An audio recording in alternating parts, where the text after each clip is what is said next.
passing the guard. A lot of times we do guard passing from our knees simply because going from a standing position down to the ground is a lot of energy. We do a lot of stand-up martial arts. So we feel pretty comfortable standing up, taking people down. However, in jiu-jitsu, it's okay to stand up. In fact, in tournaments, both players start standing and they do a takedown and they start grappling from there. Because we do a lot of stand-up as it is, and because going from stand-up to takedown is where the most injuries occur, we don't do a lot. But today we're going to talk about how to pass the guard by standing up onto my feet. So we've got me on my feet against somebody who's grounded. Now it's important that you're familiar with this idea, even though we're not going to train it, this model a lot, because you just never know when you might need this skill set. Let's talk about standing up. We're going to do it against somebody who may want to punch in the self-defense arena. Step number one is, let's say I've accomplished some sort of base posture.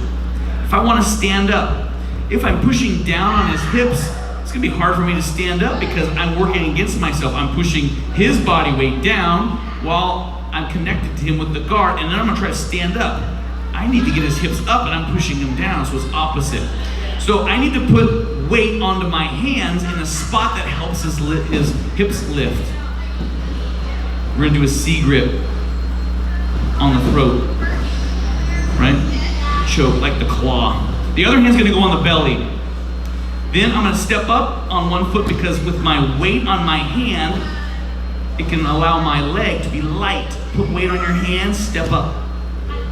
Now once we're here, I still got weight on my hand, and then I'm going to step up on the other foot.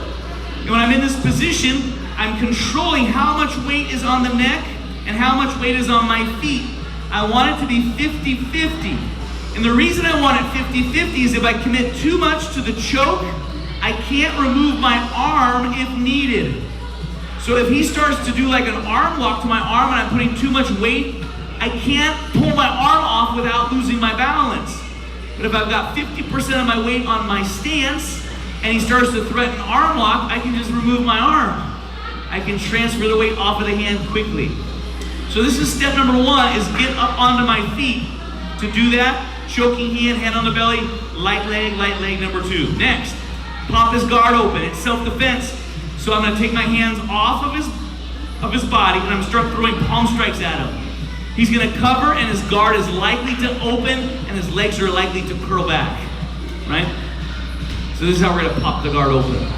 So real quick, the first little thing that we're going to practice is standing up. So I get to already have posture, hand on the neck, hand on the belly, light leg one, light leg two, 50-50 balance, and then start hitting.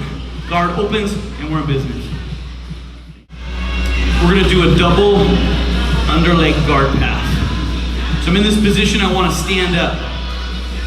I've got my hands in position, now I can transfer the weight. And I'm up. I'm right over the top of him, head to head. Not back this way.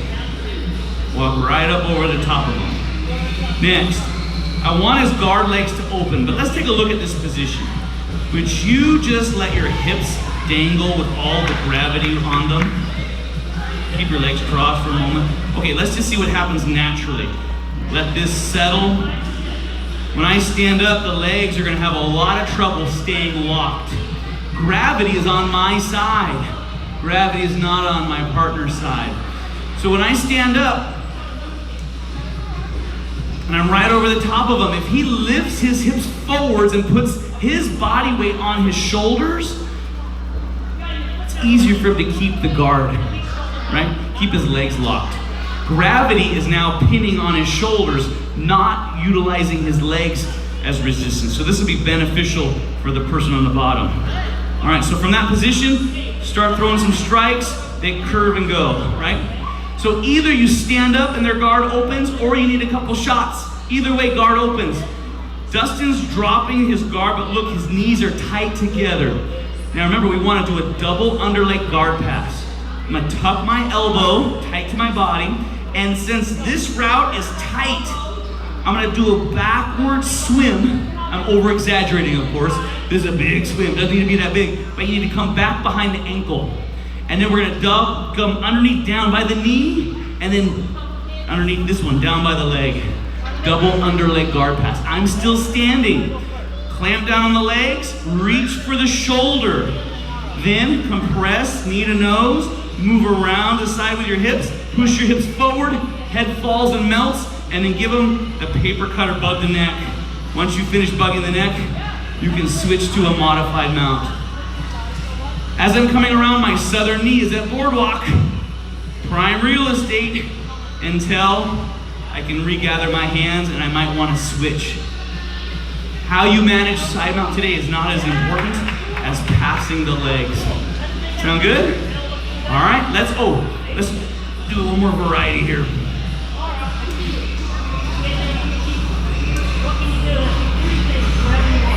He opens. Let's say his legs are apart. When I do my double dive, I don't need to do the back swim. I can just go direct and I'm in business. And I can finish everything from there.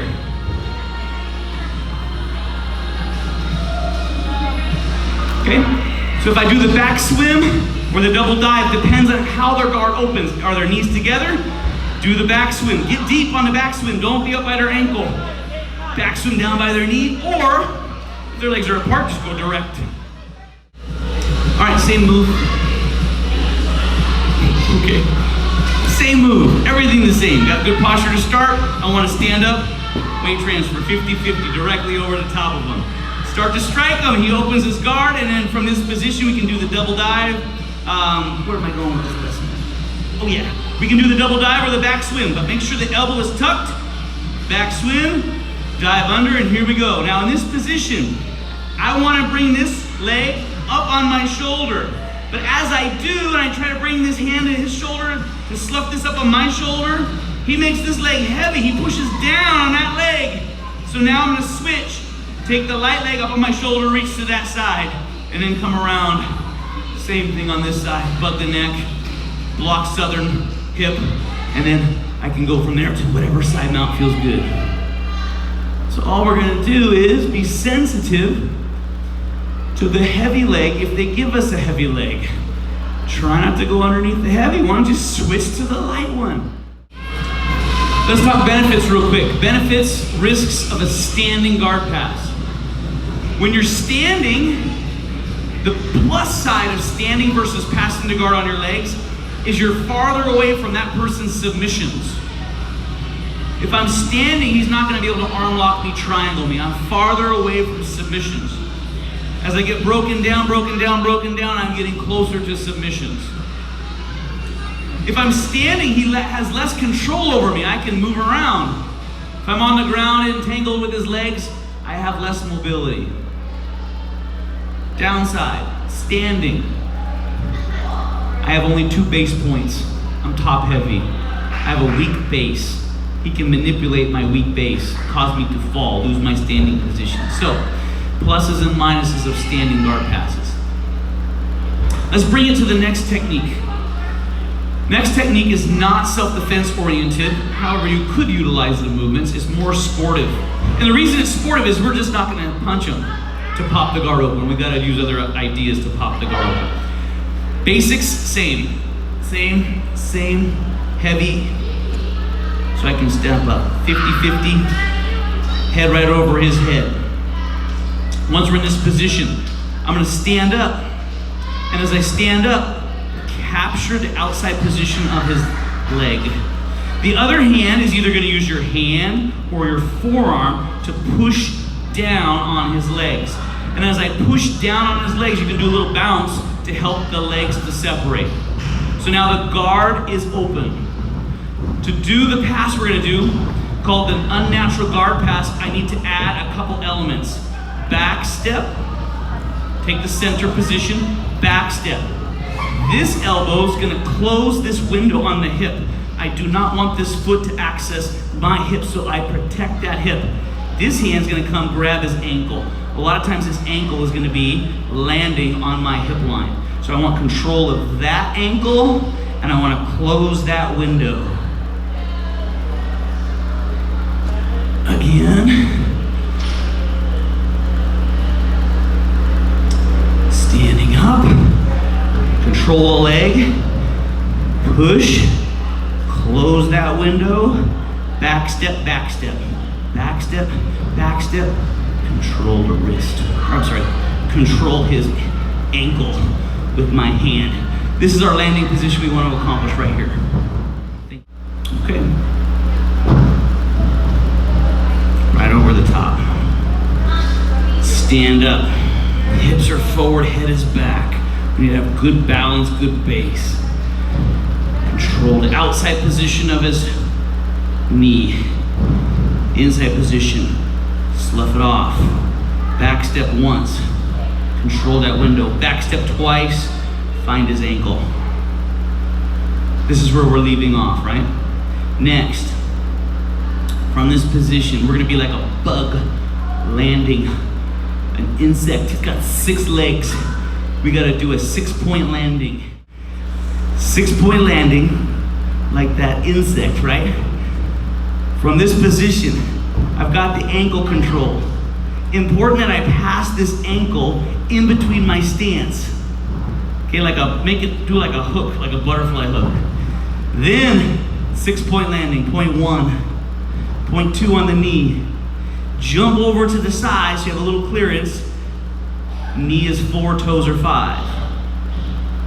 Base foot 6. Head 7. Head right next to his head. Okay, next. Once we do a 6-point landing, the hand on the hip snakes underneath the far shoulder. Near hand leaves, comes and finds his wrist. Gather the arm and lift. Slide through, switch your head to the far side. If my head is sticking up, not on his shoulder, he'll cross face. Problem, I don't want that. So, avoid the cross face. One more time.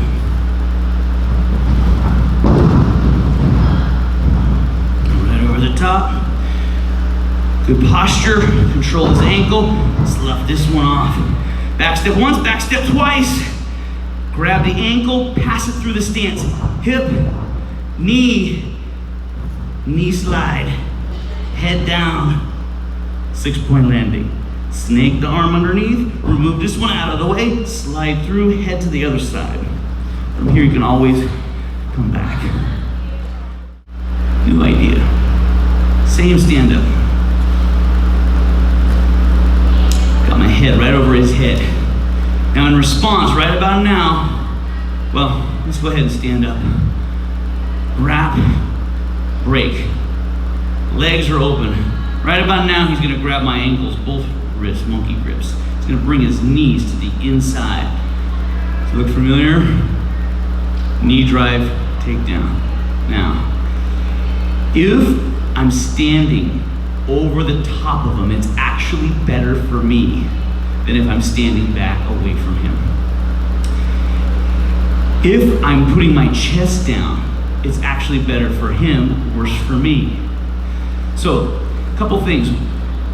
When I'm farther back and he grabs my ankles, and then I'm trying to get him and he drives his knees into me, it's a very perpendicular angle. And as I try to hang on to him, go ahead, the drive works very effectively. I'm down. His force is teed off with my body, and his force affects my balance, and I can't step back with my feet. So when the legs are open and he grabs my ankles and I'm right over the top of him, I know the movement that's about to happen is the knee drive. I'm gonna take my hands, come on the outside and grab a hold of his knees, and as he thrusts his knees forwards, go ahead, I'm gonna push my hips forwards. So my hips are driving forwards, causing his thrust of his knees to be in parallel with my body, not perpendicular with my body, okay? So we want to stand over the top, and we want to be ready for this. As he drives, we're pushing our hips forward. Next, he's still got my feet, no good. I'm going to clear this foot, my right foot. Pigeon toe foot, toes go to the inside position. Karate front kick, up, out, and back. Back step. Now, I'm free and clear. I can do my double dive. Guard pass. Right? Or I can do my, when his legs are open, I can do my clear the leg, do my 6-point landing, and do my unnatural guard pass. So, we get to the place standing up. Got my base. Clamp down. Break free. Okay? We're at this place where the guard is open. My opponent, in response, is gonna egg beater, like the swimming, what do they call that? Treading water.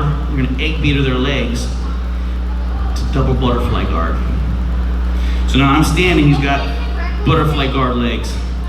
With the pants, I'm gonna grab the pants right at the knee, but slightly lower than the point of the knee. I'm not right at the point, and I'm not deeper than the point. I'm gonna grab the pants just below the point of the knee. Next, I'm gonna back up. When I back up, I'm gonna try to remove the hooks from my legs. Back up. Now, would you bend your knees? If he's got his knees bent and they're in the air and I don't have the hooks anymore, we're gonna do what's called the bullfighter pass. The bullfighter. That's what I got right here. So now, I'm gonna move his legs to my right, I'm gonna move my body to the left. So his legs go right, my body goes left. Hold on to the pants. You ready? Tighten your abs. Hold on to the pants. Drop your shoulder. Hold on to the pants. Hold on to the pants. Hold on to the pants. 3, hold on to the pants. He's gonna be fighting. You gotta be able to resist and stay put. Next, double down on one leg. Far hand, let's go. Double down on near pants. That will free up my initial grip off the near pants to swim underneath, and I'm looking for a neck hug. So what do I have? Neck hug, pant grip. Next progression, I wanna occupy the southern boardwalk. Boom, hand boardwalk. Knee takes over boardwalk's position, and now I can swim and go to standard side mount. How many hold on to the pants? 3. The reason we're really highlighting that is when you hang onto the pants and your shoulder drops, it's easy to let go too soon and you don't have stability or a base. We need that opponent to kind of calm down for a moment for us to double grip and then come under the neck. Once we get to the neck, we still have the pant leg until we can take over the southern boardwalk. Second variation of the bullfighter. Got posture, need to stand up. Right over the top of them, right? The reason I'm over the top of them, it helps me keep correct weight distribution, and if he grabs double ankles, I'm in good position to deal with double ankle, right? I'm gonna let go, control, bounce. Legs are open, he egg beaters, his legs to the inside. Now I gotta deal with double butterfly. Pant grip, back up, clear the legs. I'm gonna fake right, go left. Legs right, go left. Next, one of my knees is gonna find the belly. Just insert the knee to belly. Foot occupies boardwalk. Once we're here, you can hook the neck, grab the pants, and you're in a good position for knee on the belly. From knee on the belly, you can transition top mount, you can go to side mount, whatever you like. The other option is, we go this way, and if my right leg is too far, I can insert the northern knee onto the belly, and then do a quick little switch. Remember, a lot of the battle is for boardwalk. So if I'm this way and this leg is closest to boardwalk, I'm gonna capture boardwalk with the unnatural knee on the belly so that I can replace boardwalk by my own choosing.